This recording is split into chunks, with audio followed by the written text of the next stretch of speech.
अगस्त है और दिन सोमवार का है। बिहार में सियासी उथल पुथल, कई तरह की चर्चाएं, राजनीतिक गलियारों में कई तरह की संभावनाओं से इनकार अब नहीं किया जा सकता है। कई तरह की चर्चाएं सामने आ रही है जो हम आपके सामने अपने चैनल के माध्यम से साझा कर रहे हैं। हमने आपको चैनल के माध्यम से बताया था कि 74 घंटे में बिहार में सरकार में बड़ा उलटफेर हो सकता है। नीतीश कुमार माननीय मुख्यमंत्री फिर राजद के साथ जा सकते हैं। बताया जाता है कि रात के अंधकार के बीच एक महत्वपूर्ण बैठक पूर्व उप मुख्यमंत्री तेजस्वी यादव और बिहार के मुख्यमंत्री के साथ हुई है। विभाग के बंटवारे को लेकर बताया जाता है, चर्चाएं हैं कि होम विभाग पूर्व उप मुख्यमंत्री तेजस्वी यादव के पास चला जाएगा और मुख्यमंत्री नीतीश कुमार ही रहेंगे।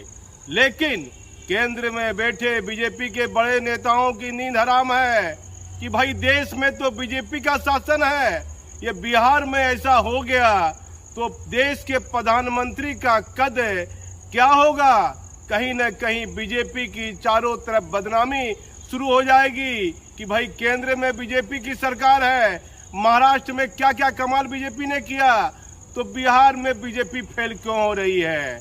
इसीलिए बीजेपी के बड़े नेता कुछ बड़ा खेल कर सकते हैं जो बिहार के मुख्यमंत्री को इस मामले में पूरी तरह जानकारी नहीं होगी, क्योंकि नीतीश कुमार ने अपने जीवन में कई लोगों को महत्वपूर्ण पद दिया। आरसीपी सिंह पर इतनी मेहरबानी की तो आज वह शरबत में झोल जो है जहर घोलने का काम कर रहे हैं। शरबत मीठा होता है या रुआवजा हो या कुछ हो, उसमें जहर घोलने का मतलब राजनीतिक जीवन में अपने संघर्ष भरी कहानी के नीतीश कुमार के संघर्ष भरे मेहनत को आरसीपी सिंह फेल करने में लगे हुए हैं। उसी तरह विजय कुमार सिन्हा को बिहार का विधानसभा अध्यक्ष नीतीश कुमार की सहमति से बनाया गया। राज्यपाल किसके हैं? राज्यपाल महोदय तो माननीय राज्यपाल भी बीजेपी के हैं। तो ऐसी परिस्थिति में यदि केंद्रीय जांच एजेंसी और बड़े बड़े नेताओं की, जो केंद्र में बड़े बीजेपी के कदावर नेता हैं, यदि उनकी बातों पर विश्वास करें, केंद्रीय जांच एजेंसी में जो कई तरह की चर्चाएं आ रही है उन पर विश्वास करें, तो देश के प्रधानमंत्री ये कभी बर्दाश्त नहीं करेंगे कि नीतीश कुमार किसी भी परिस्थिति में राजद के साथ जाए। भले इसके लिए आरसीपी सिंह के यहाँ ईडी का रेड हो जाए, उनके रिश्तेदार के यहाँ ईडी का रेड हो जाए, लेकिन नीतीश कुमार को रोकने के लिए बीजेपी हर तरह का हथकंडा अपना सकती है। या बिहार में राष्ट्रपति शासन लागू होगा। यदि सरकार नहीं बनी, शुक्रवार तक मुहर्रम समाप्त है, मंगल बुधवार के बाद कोई त्योहार नहीं है, अंतिम सोमवारी सावन की है, शांतिपूर्ण जा रहा है, 2 दिन मुहर्रम है, लेकिन विधि व्यवस्था की स्थिति की जिम्मेदारी पुलिस के आला अधिकारी की होती है। नेताओं को क्या मतलब है? सबको कुर्सी का लालच बहुत खराब होता है। कुर्सी का लालच जैसा भी हो, इसका लालच, गद्दी का लालच बड़ा खराब होता है। तो कभी भी बीजेपी नहीं चाहेगी कि नीतीश कुमार राजद के साथ जाकर फिर से सरकार बनाए। इसलिए परिस्थितियां बनती है बिहार में, राष्ट्रपति शासन की परिस्थितियां तैयार हो रही है। यदि बीजेपी के कदावर नेता, बताया जाता है कि गृह मंत्री माननीय अमित शाह की भूमिका भी महत्वपूर्ण देखी जा रही है। बहुत बड़े राजनीतिक रोल में अमित शाह की भूमिका मानी जा रही है। बड़े देश के गृह मंत्री हैं, लेकिन चाल तो वही चलते हैं। जैसी राजनीतिक गलियारों में चर्चा है कि देश के प्रधानमंत्री नरेंद्र मोदी का इशारा कम रहता है, जितना इशारा गृह मंत्री अमित शाह का रहता है।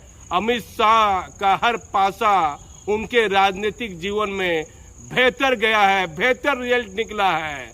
इसीलिए आरसीपी सिंह को भी तैयार करने में कहीं न कहीं गृह मंत्री की महत्वपूर्ण भूमिका देखी गई होगी। ये सब राजनीतिक गलियारों में चर्चा है। इतने बड़े बड़े नेता, किसी के मान सम्मान को हमारा चैनल ठेस नहीं पहुंचाता है, लेकिन राजनीतिक गलियारों में कई तरह की संभावनाओं से अब इनकार नहीं किया जा सकता है। जो परिस्थितियां बन रही है, फिर भी नीतीश कुमार माननीय मुख्यमंत्री राजद के साथ चले जाते हैं, तो पूरे देश में ईडी और सीबीआई सक्रिय नहीं दिख रही है, लेकिन बिहार में दिखने लगेगी। यदि बिहार में नीतीश कुमार जदयू राजद के साथ महागठबंधन में चला जाता है और कांग्रेस के साथ जो है भी गठजोड़ हो जाता है, बताया जाता है कि बिहार के मुख्यमंत्री नीतीश कुमार अपने कई पुराने अनुभवी राजनीतिकों से फोन से वार्तालाप कर रहे हैं कि आखिर क्या परिस्थितियां बननी चाहिए।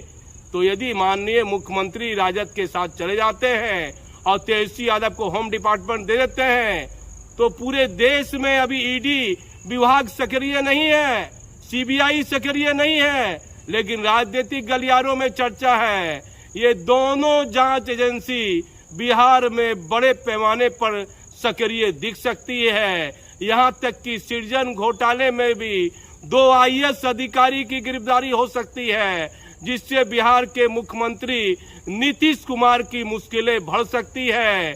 कई महत्वपूर्ण ताजा खबर है, कई राजनीतिक अटकलें देखी जा रही है, जिसकी जानकारी हम आपको पल पल देते रहेंगे, लेकिन हमारे चैनल पर बने रहिएगा। मैं भागलपुर से दीपक नौरंगी।